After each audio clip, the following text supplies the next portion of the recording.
ఒక కంటెంట్ ఎలా క్రియేట్ చేయాలి? ఎలా చెప్పాలంటే మీరు ఆర్టికల్ చదువుతారు కదా! చదివిన తర్వాత మనకు ఆలోచనలు, అనుభూతులు, అనుభవాలు, కలలు, ఊహలు వస్తాయి కదా! అవాస్తవ ప్రపంచంలో వ్యవహరిస్తాం కదా! ఆ అవాస్తవంలో ప్రపంచంలో మాట్లాడడం, కలలు కనడము, మాట్లాడడం లాంటి చేస్తాం. అవన్నీ అవాస్తవాలు. అవి ఒక పిక్చర్‌లాగా ఉంటాయన్నమాట. మనకు మనమే మాట్లాడుకుంటా ఉంటాం. కల్లో తెలిపోతాం ఏకాంతంలో.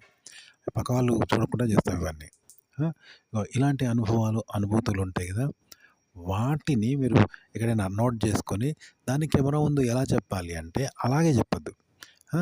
చెప్పకుండా మళ్ళీ రీమేక్ చేయాలి. మళ్ళీ మీరు చెప్పాలనమాట దాన్ని. అలాగే అనుభవంతో చెప్పొద్దు. అనుభవానికి అతీతంగా చెప్పాలి. అంటే మనం కళ్ళు తెరిచి రోడ్డు మీద అన్ని పనులు చేస్తాం కదా!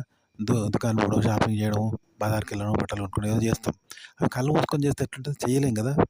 మనకు వేరే ఇవి చేస్తే మళ్ళా కళ్ళు మూసుకొని చేయాలి అవి. చేస్తామా? ఏ ఊర్లో ఏ వస్తుందో ఏది తెలీదు కదా!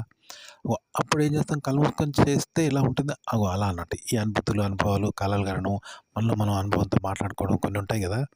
అవన్నీ కూడా అదే అనుభవంతో కాకుండా అనుభవానికి అతీతంగా మాట్లాడాలంట. ఆలోచన, భావాలు, మాటలు మనము. అనుభవానికి అతీతంగా మళ్ళా మాట్లాడాలి వాటినే. అలా ఉన్నట్టు కెమెరా ముందు అలా మాట్లాడాలి నోట్ చేసుకొని. ఉదాహరణకి మనం కెమెరా ముందు రకరకాల పోజులు పెడుతూ ఫ్రంట్ కెమెరాలో చూసుకుంటూ రకరకాల పోజులు పెడుతూ హీరోల కళ్ళగంటూ ఏవేవో దిగుతూ ఉంటాం కదా! స్టైల్‌గా, ఫ్యాషన్‌గా దిగుతాం. కానీ అవి సినిమాల్లాగా రావు. సినిమాలలాగా రావు. ఎందుకంటే మనం అదే అనుభవంతో పెట్టొద్దు. ఏ అనుభవంతో పెట్టినామో అలా పెట్టొద్దు. అంటే కళ్ళు తెరిచి రోడ్డు మీద తిరుగుతాం కదా! పరిగెడతాం అవన్నీ చేస్తాం కదా! అట్లనే మనకు ఒక కొత్త ప్రదేశం తీసుకుపోయి మన కళ్ళకి గంతలు కట్టిండ్రు. ఆ ప్రదేశం ఏదో తెలవదు. అప్పుడు మనం రోడ్డు మీద ఎలా తిరుగుతాం? ఎక్కడ దుకాణం ఉంది? ఎక్కడ షాపింగ్ ఉంది? ఏదుంది? ఏది తెలవదు కదా! కానీ అక్కడ కూడా మనం కళ్ళు తెరిచినట్టు చేస్తే ఎలా ఉంటుంది? స్టిల్స్ అలా పెట్టాలనమాట. ఓకే. అగో ఇదే మెథడ్ మళ్ళీ ఇప్పుడు ఆర్టికల్ చదివినప్పుడు కూడా ఒక ఆర్టికల్ చదివినప్పుడు మనకు ఆలోచనలు, భావాలు, కలలు, అనుభవాలు, అనుభూతులు మనలో మనం మాట్లాడుకోవడం ఇవన్నీ చేస్తాం. అది మన పర్సనల్ రెండో వ్యక్తికి తెలియకుండా ఏకాంతంలో చేస్తాం ఎవరు లేనప్పుడు. ఇగో దీన్ని అలాగే చెప్పకూడదు. ఇది ఎలా చెప్పాలంటే కళ్ళు తెరిచి మనం షాపింగ్ చేయడం, నడవడం, దుకాణం పోవడం అన్నీ చేస్తాం చూసినావా ఒక వీధిలో. మనల్ని మళ్ళా పక్క వీధికి తీసుకుపోయారు. మనకు తెలియని వీధికి. తీసుకుపోయి కళ్ళకి గంతలు కట్టి తీసుకుపోయిండ్రు. తీసుకుపోయి ఆ ప్లేస్‌లో వదిలిపెడితే ఆడ షాపింగ్ ఉన్నదా? చెరువు ఉన్నదా? ముళ్ళ కంప ఉన్నదా? తెలవదు కదా! కానీ అక్కడ కూడా కళ్ళు తెరిచి నడవాలి. కళ్ళు ఉన్నప్పుడు ఎలా ఉందో అలా చూస్తూ వెళ్ళాలి. అంటే వెళ్తావా? వెళ్ళవు. కానీ వెళ్తే ఎలా ఉంటుంది? అదిగో అలా చెప్పాలనమాట కంటెంట్. మన ఊహలు, కలలు ఏవైతే ఆలోచనలు, అనుభూతులు ఉన్నాయో వాటిని ఇలా చెప్పాలనమాట. అప్పుడు అద్భుతంగా వింటారనమాట వినే వాళ్ళకి. మనం ఫిజికల్‌గా మన బిహేవింగ్ కూడా అలాగే ఉండాలి. ఫేసు, శరీరం కూడా.